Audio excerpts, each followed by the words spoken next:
Ut av røyken, dampen I hvert fall. Vi har sluttet å røyke. Vi bare damper. Ut av dampen så kommer det en Sens Heracles Plus Coil 316L SS rustfri. Nå på fredagen så ville den ikke mer. Da var det game over. Han virker I power-modus, men han varierer fra 0,22 til 0,30 ohm, så den kappet. Da var den 40 dager gammel, brukt 34 dager. Så det jeg ønsker å gjøre nå å så åpne opp og se hvordan viklingene ser ut. Ulla ser jo ganske fin ut fremdeles, så la oss demontere og se.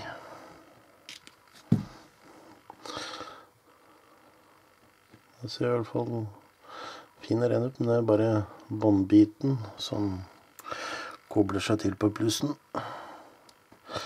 Så har vi gummimuffe her, som holder alt på plass. Den ser også pen ut. Har vi minus der vel, og så har vi... Ja, det ikke jeg sikker på hvem som pluss og hvem som minus her nå. Men de I hvert fall ut.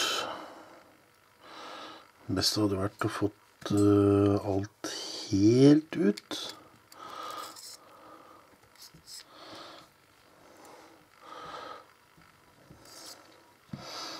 Det ser ikke ut som jeg greier.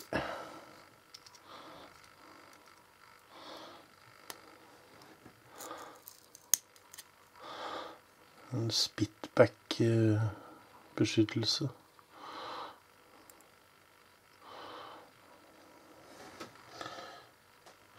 Går I søpla. Jeg tror den må den andre veien også.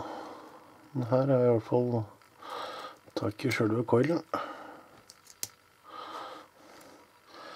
Og som ser, han jo svart, men ikke alvorlig stygg. Synes jeg I hvert fall.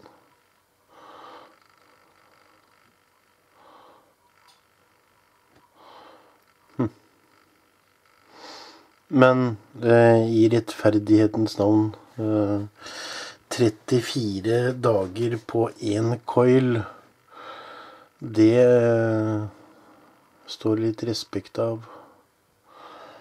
Det kommer jo selvfølgelig an på hva slags hus du bruker, og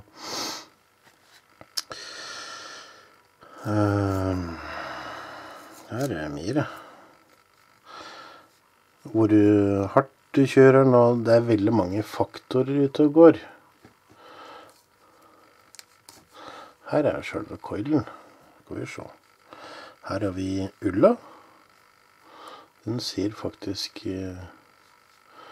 veldig fin ut. Nå vasker jeg coilen, alle coilene mine vasker jeg I jernteppe bakepulver. Jernteppe bakepulver bruker vi da, vet du. Kvarters tid, sånn cirka. Og så heller jeg ut vannet, og så koker jeg den litt til I bare rent vann, så jeg får vekk bakepulveret. Men ulla jeg faktisk veldig overrasket over. Den var fremdeles veldig pen. Litt misfarging det med det ytre laget. Litt misfarging, men det så lite at det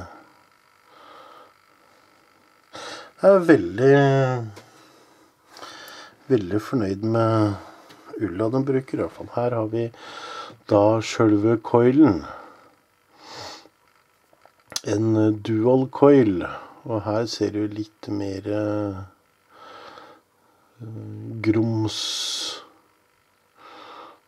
Sånn det når det første gangen du opererer en coil, for å se hvordan det ser ut. Så det en dual coil. Hvis du for eksempel bruker smokk R80, R200 og sånt, så må du velge mellom single eller dual coil. Og da det greit å vite at Sense Heracles pluss coilen en dual coil.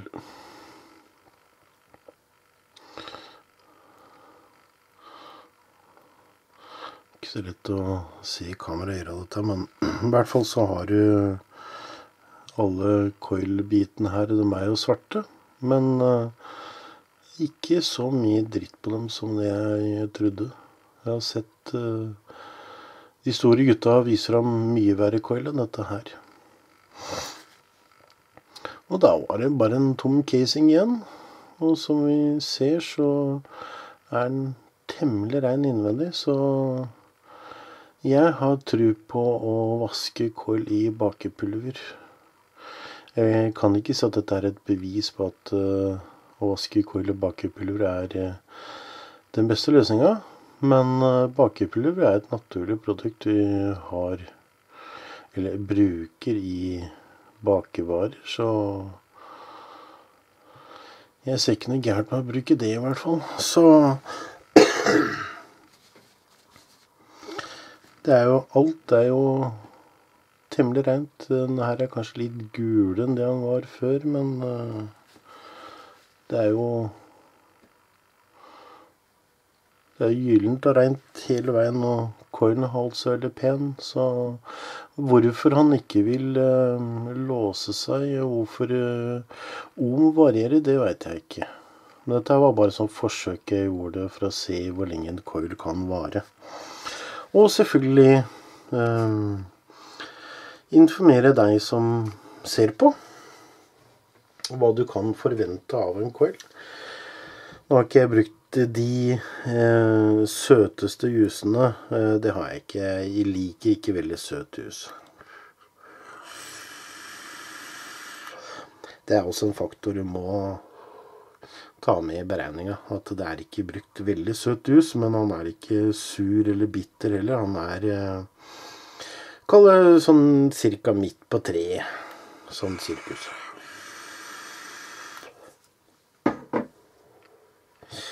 Det var alt for I dag.